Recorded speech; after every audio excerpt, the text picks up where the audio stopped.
प्रधानमंत्री नरेंद्र मोदी 2 दिवसीय पोलैंड के दौरे पर हैं। पीएम मोदी ने पोलैंड में भारतीय समुदाय से मुलाकात की, उनसे बातचीत भी की। पीएम मोदी ने भारतीय संस्कृति और भारतीय अस्तित्व को प्रस्तुत किया।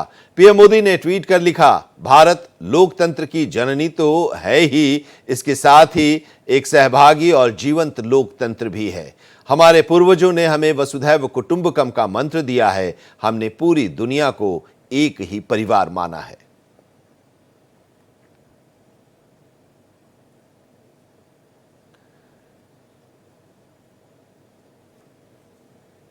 अरिजीत प्रताप सिंह हमारे संवाददाता हमारे साथ इस वक्त जुड़े हुए हैं न्यूज़ रूम से। पोलैंड में प्रधानमंत्री नरेंद्र मोदी का ये दौरा और 45 साल के बाद भारत के प्रधानमंत्री पोलैंड की यात्रा पर हैं।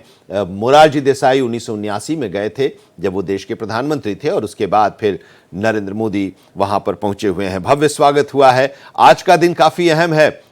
इस दौरे की अगर हम बात करें अजीत प्रताप जी, कल उनका भव्य स्वागत हुआ, भारतीय समुदाय के लोगों को संबोधित भी किया। प्रधानमंत्री ने अपने 10 साल की उपलब्धियों को गिनाया।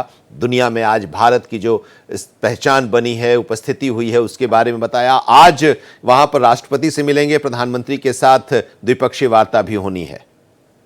बिल्कुल, देखिए पोलैंड काफ़ी स्ट्रेटजिक कंट्री माना जाता है। हालांकि पहले तो वो रसिया के साथ हुआ करता था, लेकिन अब वो नाटो का सदस्य है और अमेरिका के नेतृत्व वाला नाटो।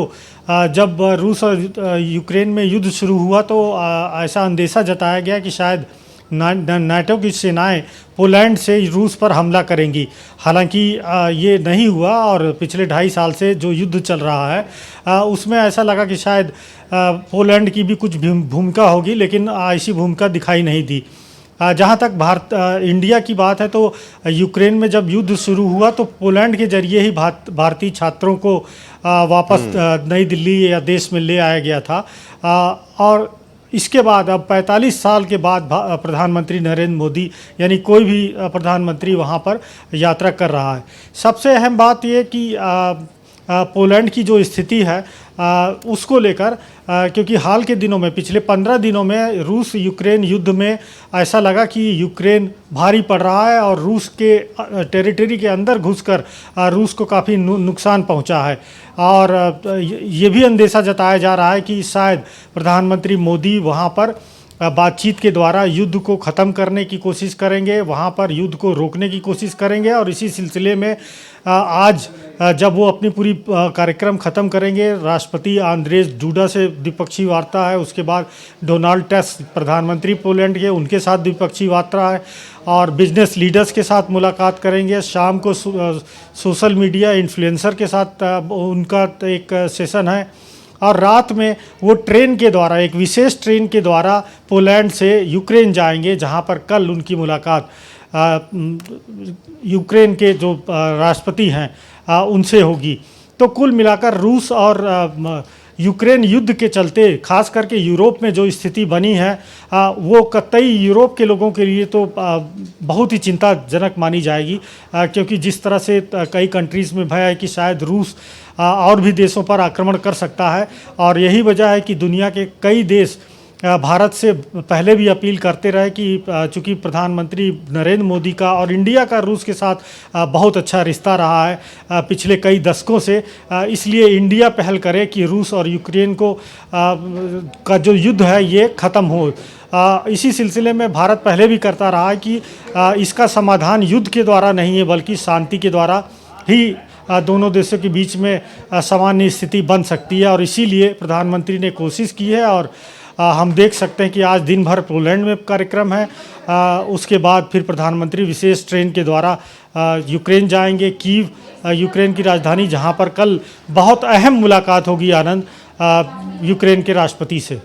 यूक्रेन के राष्ट्रपति से भी मुलाकात होगी। यूक्रेन में जो भारतीय समुदाय के बच्चे वहां पर पढ़ रहे हैं उनसे भी प्रधानमंत्री मिलेंगे। लेकिन एक चीज़ ज़रा हम आपसे समझना चाहेंगे, पोलैंड का ये दौरा और काफ़ी अहम दौरा, इसके खासियत के बारे में आप बता भी रहे हैं। आज जब वहाँ के राष्ट्रपति और वहाँ के प्रधानमंत्री के साथ पीएम नरेंद्र मोदी की द्विपक्षीय वार्ता होगी तो किन किन मसलों पर दोनों देशों के बीच में चर्चा हो सकती है, सहमति बन सकती है, एमओयूज पे हस्ताक्षर हो सकते हैं?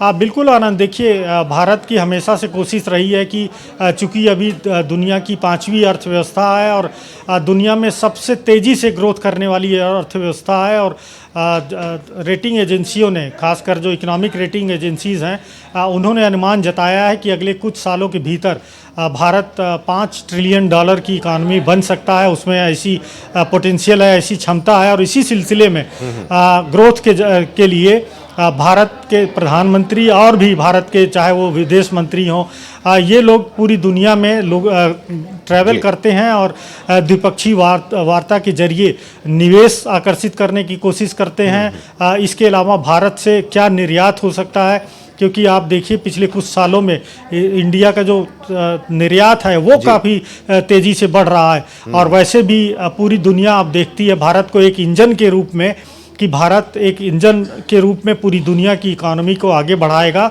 और इसीलिए ये बातचीत काफ़ी अहम हो जाती है। और सबसे बड़ी बात कि न सिर्फ राष्ट्रपति से द्विपक्षीय वार्ता करेंगे प्रधानमंत्री मोदी, बल्कि वहाँ के प्रधानमंत्री डोनाल्ड टस्क, उनके साथ भी द्विपक्षीय वार्ता है, जो कि दोनों देशों के लिए काफ़ी अहम होने वाली है। शुक्रिया आपका अजीत प्रताप जी हमारे साथ जुड़ने के लिए, और इस दौरे के बारे में और भी हम आपसे जानकारी लेते रहेंगे।